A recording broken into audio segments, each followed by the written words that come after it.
மிஸ்கினுக்கு உங்கள்கிட்ட இருந்தா சாப்பாடு கொடுங்க, உங்கள்கிட்ட இல்ல நீங்க மற்றவங்களை தூண்டுங்க.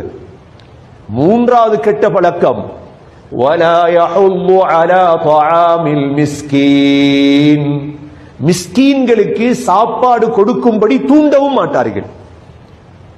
மிஸ்கினுக்கு உங்கள்கிட்ட இருந்தா சாப்பாடு கொடுங்க, உங்கள்கிட்ட இல்ல நீங்க மற்றவங்களை தூண்டுங்க, சாப்பாடு கொடுங்கப்பா ஏழைகளுக்கு.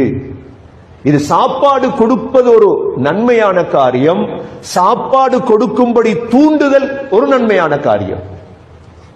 وَلَا يَحُضُّ عَلَى طَعَامِ الْمِسْكِينِ இந்த மூன்று கெட்ட பழக்கம். முதலாவது என்ன? பொய்ப்பிக்கிறது. இரண்டாவது என்ன? அனாதையை கண்ணியப்படுத்துறது இல்ல. மூன்றாவது மிஸ்கீன்களுக்கு சாப்பாடு கொடுக்கும்படி தூண்டுறது இல்ல.